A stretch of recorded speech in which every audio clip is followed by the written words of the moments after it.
Hello दोस्तों, नमस्कार। Santoshi IAS में आप सभी का एक बार फिर स्वागत है। बजट 2025 बजट 2025 के जो भी मोस्ट इम्पोर्टेंट आपके फैक्ट बने होंगे उनको आज हम क्वेश्चन आंसर के फॉर्म में देख चुके होंगे। आज हम यहाँ पर ज़्यादा लंबा वीडियो नहीं होगा, बहुत छोटा ही वीडियो होगा।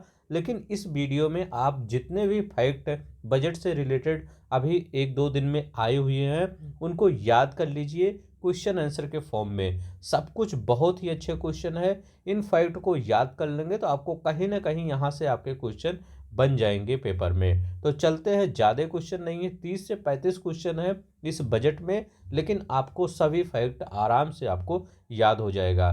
क्वेश्चन देखिए, बजट पढ़ना जरूरी नहीं है, बजट को याद करना जरूरी है। कैसे आप उसको रिकॉल कर पा रहे हैं, तो यहाँ पर क्वेश्चन आंसर के फॉर्म में जो है उसी तरह उसी के अकॉर्डिंग आप याद कर लेंगे, जल्दी याद हो जाएगा। तो चलते हैं, हम शुरू करते हैं। जो लोग नए होंगे प्लीज़ चैनल को सब्सक्राइब कर देंगे। अगर हमारे साथ आपको क्वेश्चन आंसर के फॉर्म में घटना चक्र, घटना सार या क्रॉनिकल पढ़ना होगा तो चलते हैं, हम यहाँ पर बजट देखते हैं। पहला क्वेश्चन क्या कह रहा है? पहला क्वेश्चन कह रहा है कि निर्मला सीतारमण ने लगातार कितने बार बजट पेश किया। इस पीडीएफ को टेलीग्राम का नीचे लिंक दिया गया है, वहाँ से ज्वाइन कर सकते हैं और इसका क्विज फॉर्म भी कर सकते हैं हमारे संतोषी आईएएस 2.0 पर। वहाँ पर इसका क्विज फॉर्म में भी आपको मिल जाएगा। तो यहाँ पर क्या लिखा गया है? निर्मला सीतारमण ने लगातार कितनी बार बजट पेश किया? तो निर्मला सीतारमण में लगातार 8वीं बार बजट पेश किया। याद रखिएगा, कितने बार? लगातार 8वीं बार बजट पेश किया निर्मला सीतारमण ने। अब देखिए दूसरा क्वेश्चन, ये तो आपका फैक्ट ही था। दूसरा क्वेश्चन क्या कर रहा है? दूसरा क्वेश्चन कह रहा है कि प्रधानमंत्री ने बजट 2025 को किस नाम से संबोधित किया?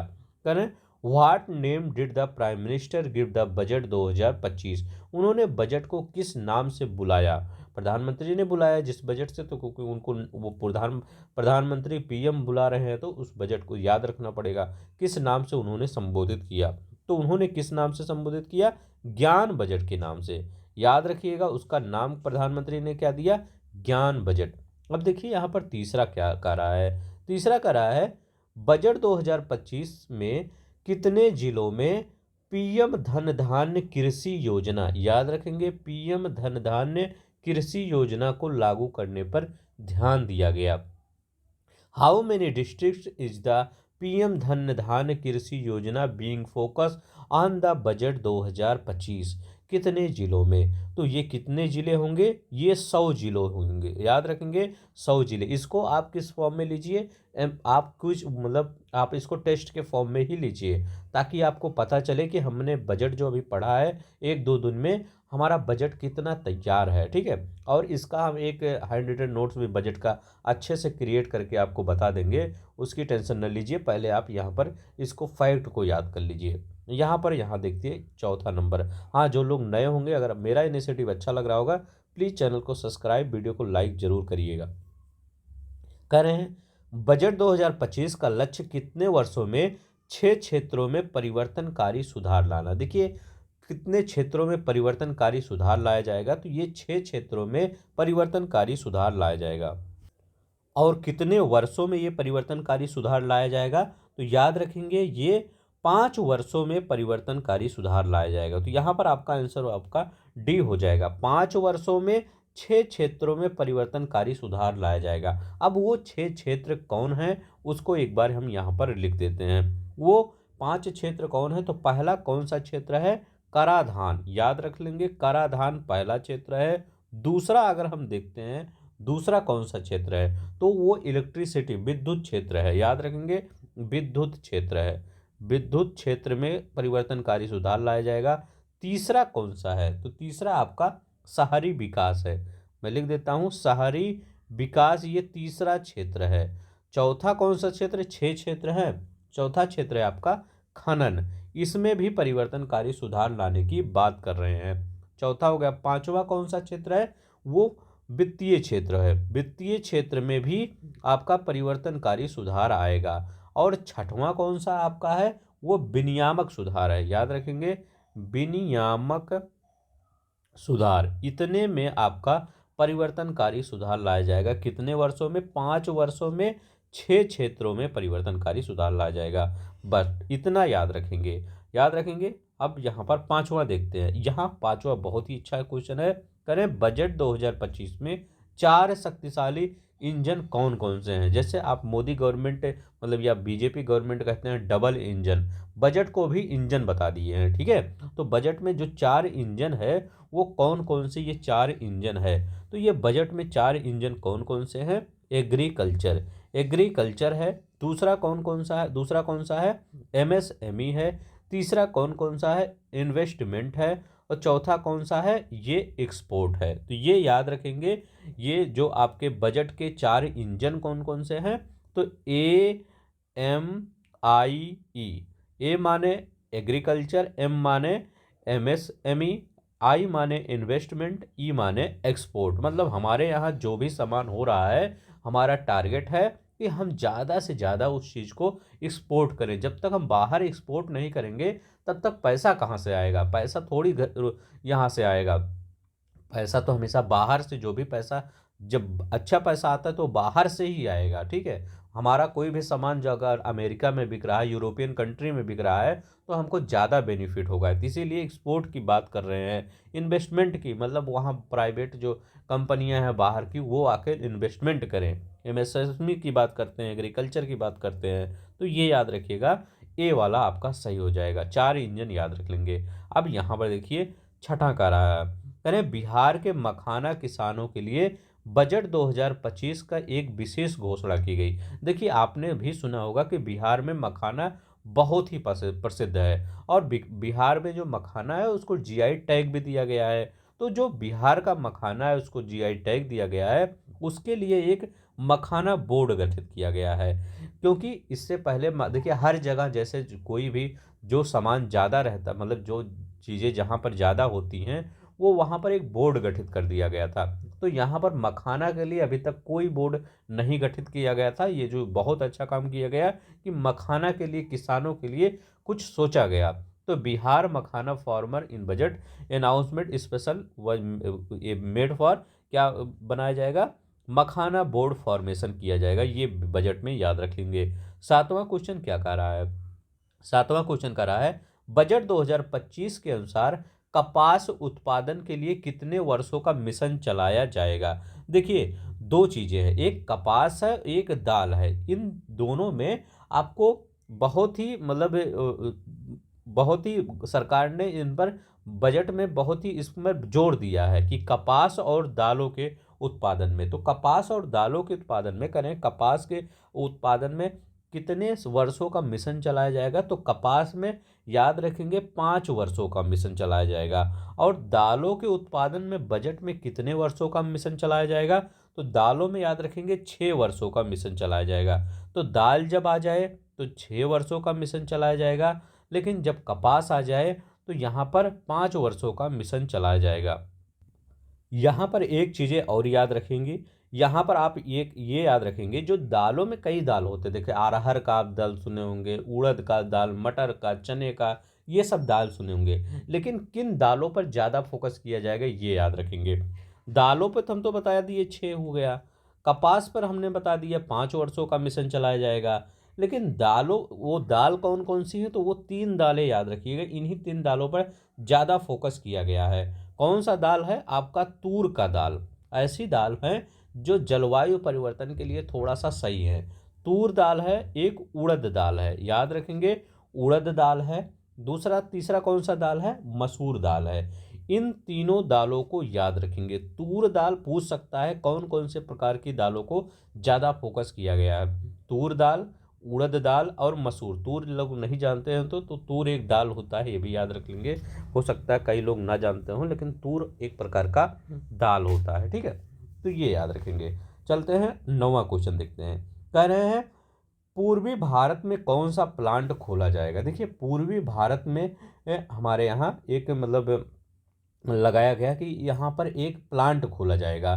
किसका प्लांट खोला जाएगा, ये यूरिया का प्लांट खोला जाएगा। ये भी याद रखेंगे तो बहुत इंपॉर्टेंट है। यूरिया का प्लांट कहाँ पर खोला जाएगा, ये पूर्वी भारत में खोला जाएगा। और ये कहाँ पर खोला जाएगा, तो ये नाम रूप में खोला जाएगा। नाम रूप, अब नाम रूप कहाँ पे है, ये असम में है, ये भी याद रखेंगे। असम के नाम रूप में एक यूरिया प्लांट ओपन किया जाएगा। ये आपके बजट में इस बार बताया गया था, तो ए वाला आपका आंसर यहाँ पर सही हो जाएगा। नेक्स्ट देखते हैं, स्टार्टअप के लिए बजट 2025 में निवेश की सीमा को बढ़ाकर कितने रुपए कर दिया गया।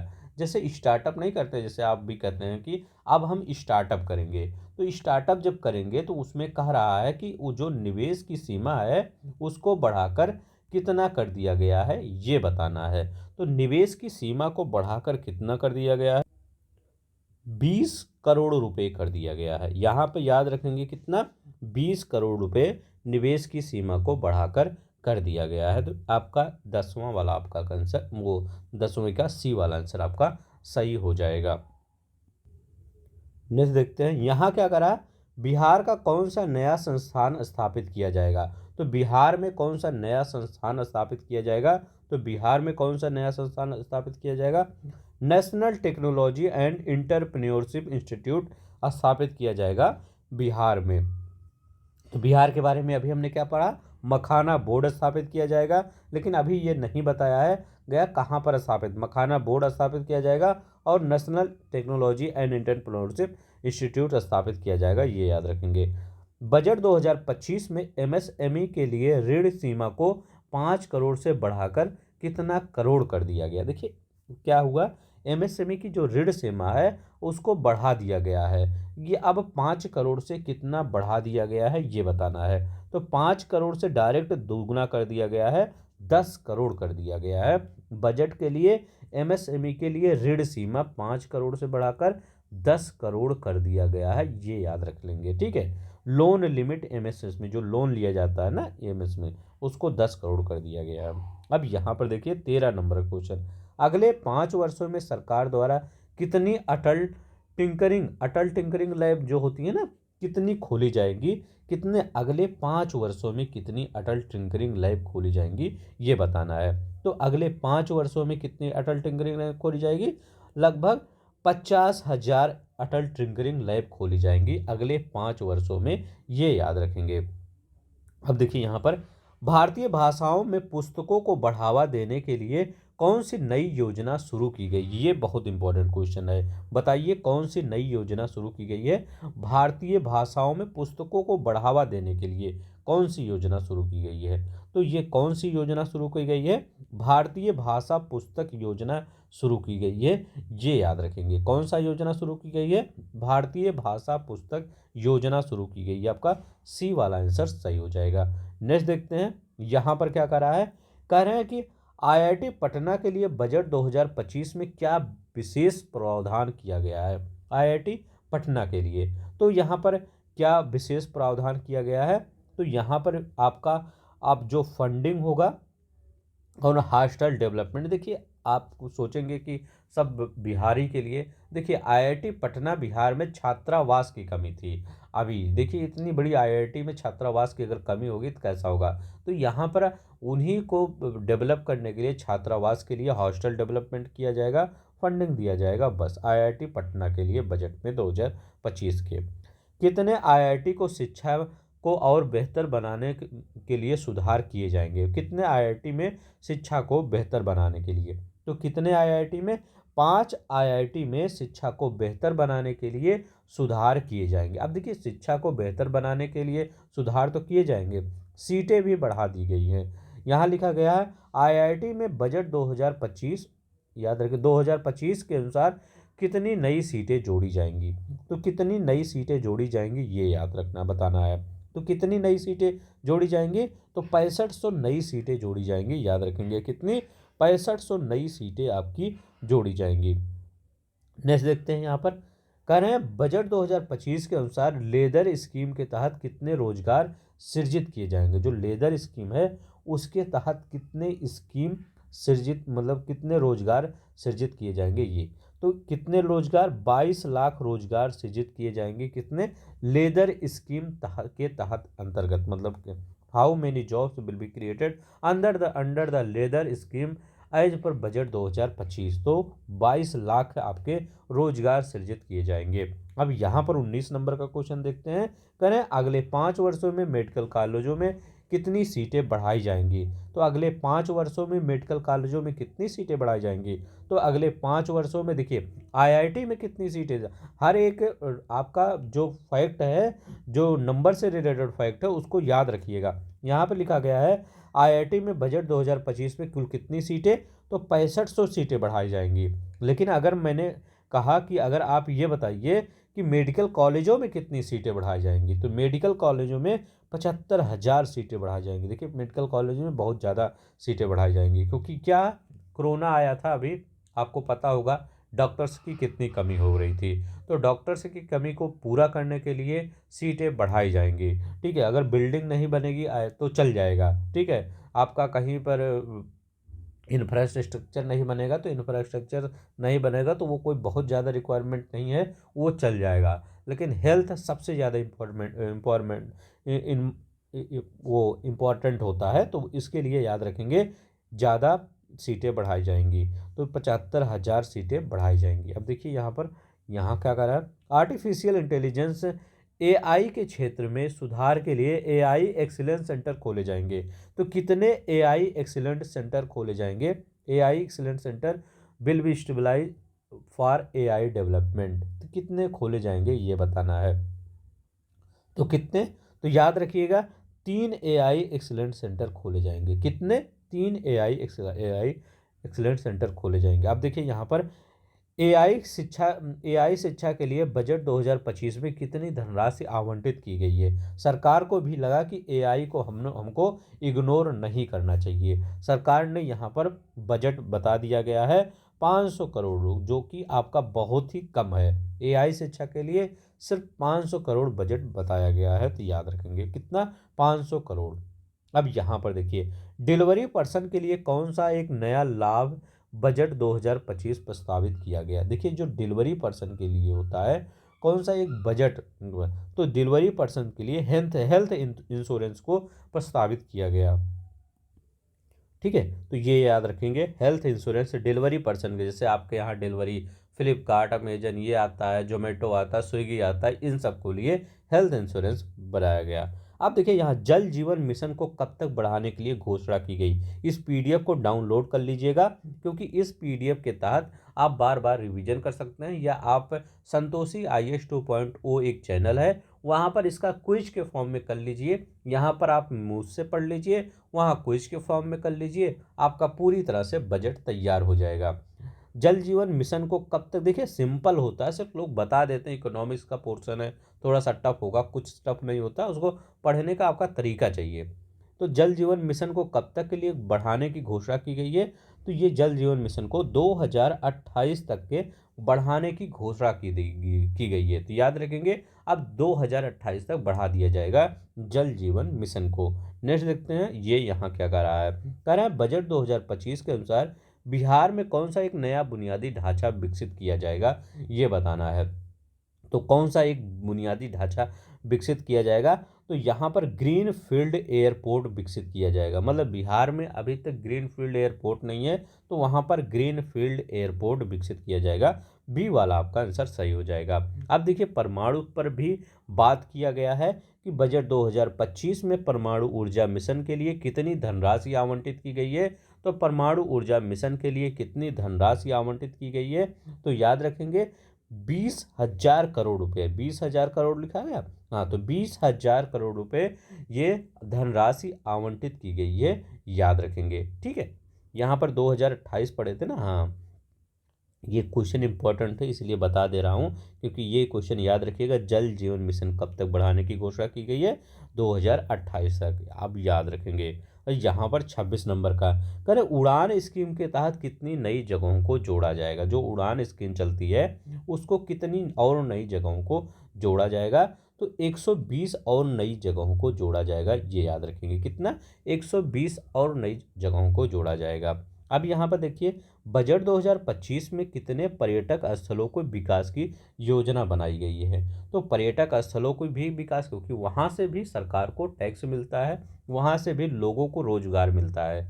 तो ये यहाँ पर कितने, 52, याद रखेंगे 52 पर्यटन स्थलों को विकसित किया जाएगा। जो टूरिज्म डेस्टिनेशन है वो वहाँ पर वो टूरिस्ट डेस्टिनेशन है, वहाँ पर प्लान के तहत आपका विकसित किया जाएगा 2025 में, ये बताया गया है।